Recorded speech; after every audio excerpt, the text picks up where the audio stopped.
나는 어떤 사람인가? 나랑 맞는 일은 뭘까? 내가 좋아하는 것은 뭘까? 왜 어릴 때 좋아했던 것을 이제는 좋아하지 않지? 그 마음은 어디로 갔을까? 사람은 누구나 이렇게 자신에 대해서 궁금해하고 자신을 정의 내리고 싶어 합니다. 나를 남과 다른 존재라고 여기고 나만의 특성이 있다고 믿으면서 그것을 알고 싶어 하죠. 그래서 예전부터 혈액형, 별자리 같은 것에 빗대서 자신의 성격을 정의하기도 하고 사주를 통해서 보기도 하고 요즘은 MBTI 같은 성격 검사 도구가 대중적으로 관심을 끌고 있습니다. 그런데요, 성격이라는 건 변하지 않는 것일까요? 사람은 누구나 어릴 때부터 학습되고 익숙해지고 특정 사고방식과 행동 패턴을 갖게 되는데요. 그것들의 총합을 성격이라는 말로 지칭합니다. 그런데 이 성격은 환경에 따라, 하는 일에 따라 주변인과 관계 속에서 계속 변하는 것이 기본이고 그 변하는 특성들 중 어떤 것도 본질은 아니라고 할 수 있습니다. 물론 어릴 때 형성된 성격은 잘 변하지 않는다고 해요. 마치 컴퓨터를 처음 사면 세팅하듯이 한번 세팅되면 계속 그렇게 돌아가게 되니까요. 하지만 이 세팅을 업데이트하고 상황에 맞게 바꿔가며 사용할 수 있듯이 성격도 환경과 만나 변화하게 됩니다.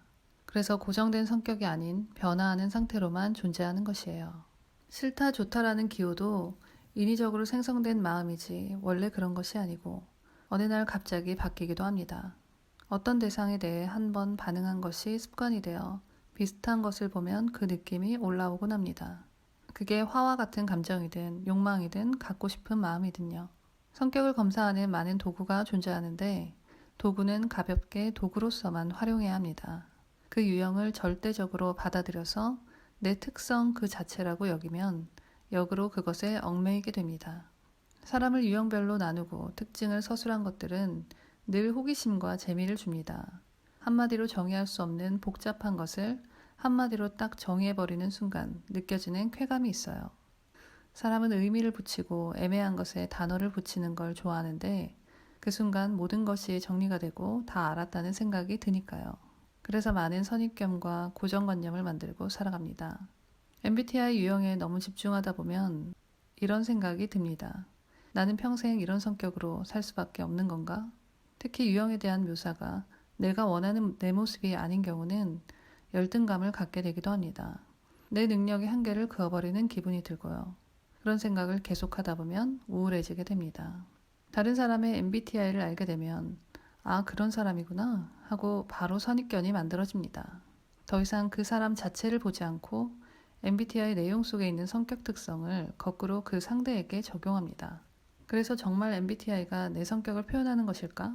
의문을 갖게 되었고 결국 그렇지 않다라는 결론에 도달했습니다. MBTI 검사 항목을 가만히 생각해 보세요. 나는 혼자 있는 것을 좋아한다.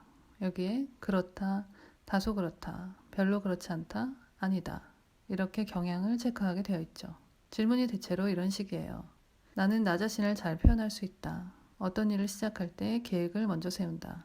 같은 식의 질문들도 있죠. 근데 가만히 생각해보면 나는 편한 사람들 앞에서는 나를 잘 표현하고 어떨 때는 경직되고 어떤 상황에서는 표현하지 않아요. 그러면 어디에 체크를 해야 할까요? 나는 계획을 세우고 시작하는 편이지만 가끔은 즉흥적이고 귀찮을 때는 계획을 다 무산시켜버려요. 나는 어디에 체크해야 할까요? 그래서 검사를 하다 보면 상당히 헷갈리기도 하고 헷갈리면 내심 내가 원하는 모습으로 체크를 하기도 합니다.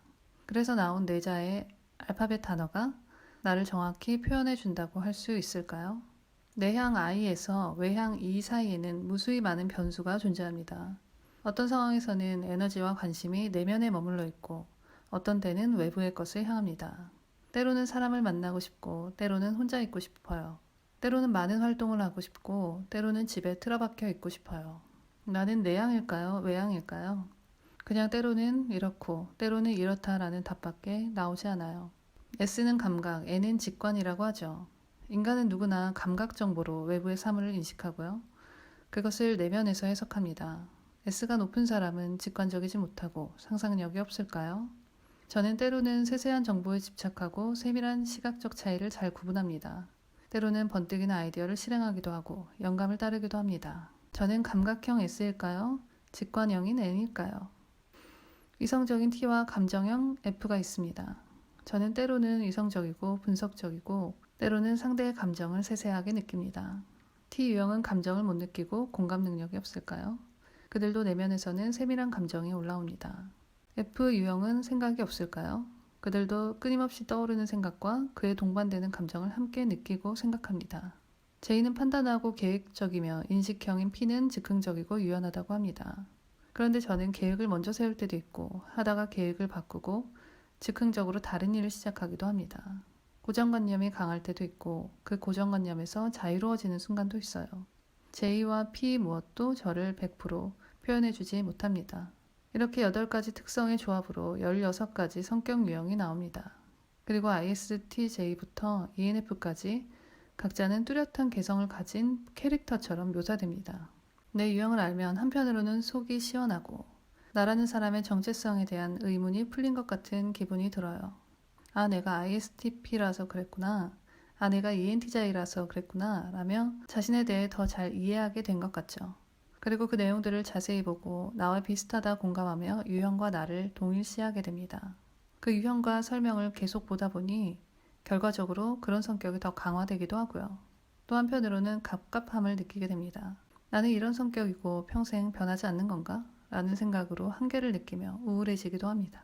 그런데 여기에 모순이 있어요. 인간의 성격은 위에서 말했듯이 칼로 무자르듯 어떤 한 가지라고 말할 수 없는 성질이 있습니다. 마치 물 혹은 찰흙처럼 유동적으로 변화하는 것입니다. 그때그때 어떤 환경에 있느냐에 따라 영향을 받고 자주 만나는 친구의 성격과 닮아가기도 합니다. 살아있는 유기체와도 같은 성격을 딱딱한 고체처럼 표현한 것이 이런 성격 유형의 함정입니다. MBTI의 특정 유형은 흐르는 물을 네모난 통에 담은 다음 물을 네모나다라고 하는 것과도 같습니다. 물이 잠시 네모난 통에 들어있을 때는 네모 모양으로 보이기도 하죠. 하지만 그 틀을 벗어나면 물은 다시 형체가 없어지고 동그란 통에 옮겨가면 동그란 모양으로 보이게 됩니다. MBTI 유형은 더 정확히 말해서 내 성격이 잠시 담겨있는 통의 모양을 묘사한 것 뿐입니다. 어린 시절 환경으로 ISTJ의 성격 패턴을 가지고 있던 사람이라도 환경이 바뀌거나 마음가짐이 바뀌면 다른 면들이 튀어나오게 됩니다. 성격은 틀이 없는데 MBTI는 틀을 만듭니다. 애초에 인간의 특성과 MBTI처럼 성격을 유형화한 틀들은 기본 성질이 다릅니다. 서로 성질이 다른 것을 같은 선상에 두고 말할 수 없겠죠. 나는 ISTJ가 아니라 ISTJ보다 더 크고 유동적인 존재라는 것입니다. MBTI에 너무 심취하고 맹신하면 이런 문제가 생깁니다. 그 유형의 설명을 우선시하고 진짜 나의 가능성을 보지 못하게 됩니다. 스스로 자신의 한계를 만들게 됩니다. 할 수 있는 일도 MBTI 설명상 못한다고 나오면 못할 것이라고 믿게 됩니다. 타인에 대한 편견이 생깁니다. 타인도 그 유형에 우겨 넣어서 판단하려고 하게 됩니다. 어떤 유형도 나의 전체를 말해주는 건 없습니다. 나는 16가지 유형을 전부 다 가지고 있기도 하고요. 그중 어느 것에도 포함되지 않기도 합니다. MBTI 혹은 성격 유형의 상자에서 벗어나세요. 그저 가볍게 참고로 재미로만 보세요.